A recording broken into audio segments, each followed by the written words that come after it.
সুপ্রভাত। টিভি9 বাংলার সকল দর্শককে নববর্ষের শুভেচ্ছা জানাই। প্রত্যেকে ভালো থাকুন, প্রত্যেকের বছর ভালো কাটুক। আমাদের সঙ্গে থাকুন এবং খবরে থাকুন। আর খবরের মধ্যে সকাল থেকে কিন্তু আমরাও রয়েছি। বাংলা নববর্ষের দিনই লোকসভা ভোটের ইশতেহার প্রকাশ করতে চলেছে বিজেপি। সূত্র মারফত যেটা খবর আসছে, আজকেই প্রধানমন্ত্রী নরেন্দ্র মোদী সহ শীর্ষ নেতৃত্বের উপস্থিতিতে সংকল্পপত্র প্রকাশ করবে গেরুয়া শিবির। তাতে কি কোনো চমক থাকতে পারে? কথা বলবো আমাদের রিপোর্টারদের সঙ্গে। এই মুহূর্তে নয়াদিল্লি থেকে সরাসরি জ্যোতির্ময় কর্মকার আমাদের সঙ্গে রয়েছেন। জ্যোতির্ময়, আজকের দিনে অর্থাৎ পয়লা বৈশাখ, বাংলার নববর্ষ, সেই রকম একটা দিনে আজকে ইশতেহার প্রকাশ, এটা কি কোথাও গিয়ে সিগনিফিকেন্ট? এই একটা প্রশ্ন যেমন থাকে, তার পাশাপাশি কোনো চমক কি আজকে রয়েছে?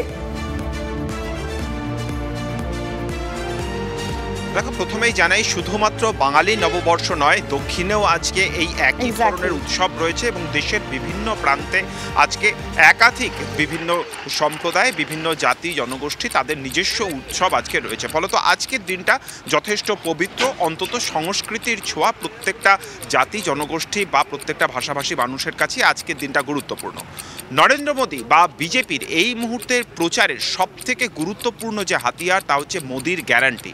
আর এই মোদির গ্যারান্টির ক্ষেত্রে যে ভিতের ওপর তারা দাঁড়িয়ে রয়েছে তা হচ্ছে 2019-এর নির্বাচনী ইশতেহারে যে প্রতিশ্রুতি দেওয়া হয়েছিল, তা সিএএ হতে পারে, তা 370 ধারা প্রত্যাহার হতে পারে, তা রাম মন্দির প্রতিষ্ঠা হতে পারে। প্রত্যেকটা প্রতিশ্রুতি পালন করা হয়েছে বলে বিজেপি ইতিমধ্যেই প্রচার চালাচ্ছে এবং ইতিমধ্যেই বাস্তবেও আমরা দেখতে পাচ্ছি যে প্রত্যেকটা প্রতিশ্রুতিকে বাস্তবায়নের ক্ষেত্রে বিজেপি কিন্তু লাগাতার তারা পদক্ষেপ করে গিয়েছে। ফলত এই পরিস্থিতিতে দাঁড়িয়ে যেটা গুরুত্বপূর্ণ বিষয়, 2024-এর লোকসভা নির্বাচনের যে নির্বাচনী ইশতেহার, সেই ইশতেহারে কি থাকে অবশ্যই সেখানে দেখা যাক। জ্যোতির্ময়, আর কিছুক্ষণের অপেক্ষা, তারপরেই সবটা পরিষ্কার হয়ে যাবে।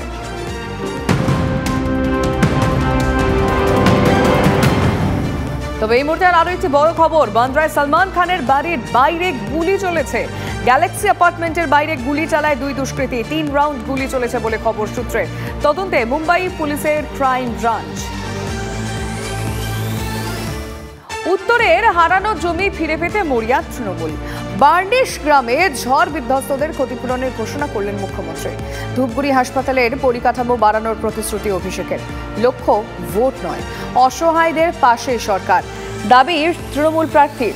ভোটের মুখে ক্ষতিপূরণ ঘোষণা নিয়ে আচরণবিধি লঙ্ঘনের অভিযোগ বিরোধীদের। ক্ষতিপূরণ দিয়ে ভোট কিনতে চাইছে তৃণমূল, তোপ বিজেপির।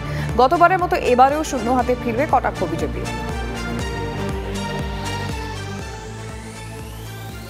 খুব ভালো একটা ঘোষণা করছে এবং আমরা খুব স্যাটিসফাইড এই কথাটাতে। 1 লাখ কোটি যদি পাই। মুখ্যমন্ত্রী মমতা বন্দ্যোপাধ্যায় অথবা অভিষেক বন্দ্যোপাধ্যায় বা তৃণমূলের কোনো নেতা নেত্রী কেউ সঠিক তথ্য বা সত্য কথা বলেন না। মিথ্যের উপর আশ্রয় করে এই সরকারটা টিকে আছে।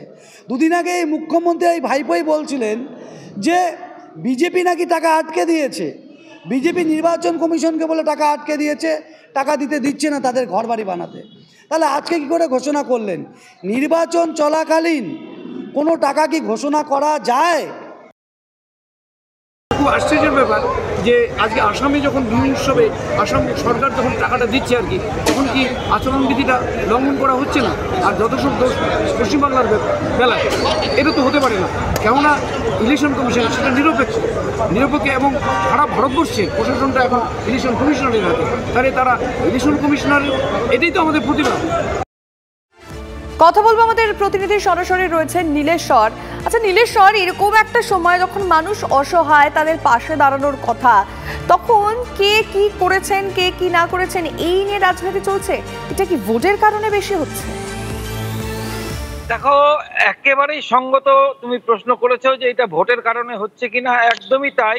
এই অভিযোগ, পাল্টা অভিযোগ এখন ভোটের কারণে আরো বেশি করে ময়দানে আসছে। তবে যারা বেনিফিশিয়ারি, অর্থাৎ যারা এই ক্ষতিপূরণগুলো পাচ্ছে, তাদের মুখে কিন্তু আমরা অন্য কথা শুনতে পাচ্ছি। তারা কিন্তু যথেষ্টভাবেই আস্থা প্রকাশ করেছে রাজ্যের পক্ষে, অর্থাৎ রাজ্য সরকারের পক্ষে। এবং তাদের যেটা দাবি, যে ক্ষতিপূরণ তারা পেয়েছে, তা দিয়ে তারা প্রাথমিকভাবে যেমন 20,000 টাকা পেয়েছে, তা দিয়ে একটা তাদের চালা ইত্যাদি, এই সমস্ত টিনের চালা এসব তৈরি করতে পেরেছে। এবার বাকি টাকাটা যদি পায় তাহলে পরে আরো কিছুটা এগিয়ে যাবে।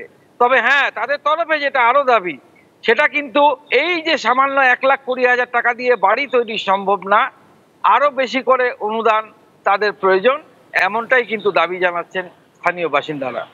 বেশ, নজর রাখো আপাতত। ধন্যবাদ, আমাদের দুই প্রতিনিধির সঙ্গে কথা বললাম। তোমাদের প্রত্যেককেই ধন্যবাদ।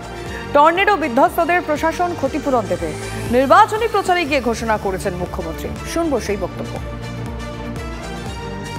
এমসিসির কোড মেনে বলবো, 8 দিন 10 দিন তো হয়ে গেল, আমি নিজে 9 দিন থেকে গেলাম। তোমরা বাংলার বাড়ির পারমিশনটা দিলে না, তাই আমি আজকে বলে যাই, আমার বিরুদ্ধে কেস করলে করো, গরিব লোকেদের জন্য কাজ করতে গিয়ে আমায় যদি কেস দাও আমি গর্ববোধ করব, আমি গর্বিত হব। আমাদেরও ডিজাস্টার ম্যানেজমেন্টের একটা সিস্টেম আছে, জুলাই মাসে নতুন হয়েছে। প্রশাসন দেবে, আমিই দেবো না, প্রশাসন দেবে, আমাদেরই সরকার দেবে। 20,000 টাকা যারা পেয়েছেন প্রশাসন তাদের আবার 40 দেবে, তাহলে প্রথম কিস্তি 60 হয়ে গেল, আর 60,000 দ্বিতীয় কিস্তিতে পাবেন, অর্থাৎ 1,20,000 টাকায় প্রশাসন আপনাদের কাছে পৌঁছে দেবে। মনে রাখবেন, ঘর তৈরি করতে শুরু করুন। বার্নিশের সভা থেকে ঝড়ে দুর্গতদের জন্য আর্থিক সাহায্য ঘোষণা অভিষেকের।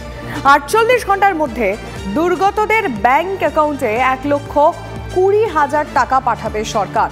ভোট শেষ হলে আংশিক ক্ষতিগ্রস্তদের 20,000 টাকা আর্থিক সাহায্য করবে দল, ঘোষণা অভিষেকে।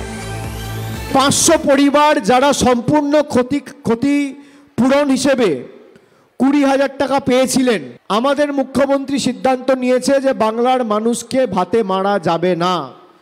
যদি নির্বাচন কমিশনের ক্ষমতা থাকে আমার বিরুদ্ধে এফআইআর করবে, আমার সরকারের বিরুদ্ধে এফআইআর করবে, কিন্তু 48 ঘন্টার মধ্যে আপনাদের ব্যাংক অ্যাকাউন্টে 1,20,000 টাকা আমাদের সরকার পাঠাবে। আর যারা আংশিক ক্ষতিপূরণ হিসেবে 5,000 পেয়েছেন, এখন নির্বাচন বিধি চলছে বলে হয়তো দলের তরফ থেকেও আমি কিছু করতে পারবো না, কিন্তু নির্বাচন শেষ হয়ে গেলে তৃণমূল কংগ্রেসের তরফ থেকে আপনাদের 20,000 টাকা করে সাহায্যের হাত আমরা বাড়িয়ে দেব। 1 সপ্তাহের মধ্যে নির্বাচন শেষ হলে এবং আদর্শ আচরণবিধি শেষ হলে আমরা আপনাদের সাহায্য করব, আমি কথা দিয়ে গেলাম। আমি এক কথার ছেলে, কথা দিয়ে কথা রাখি।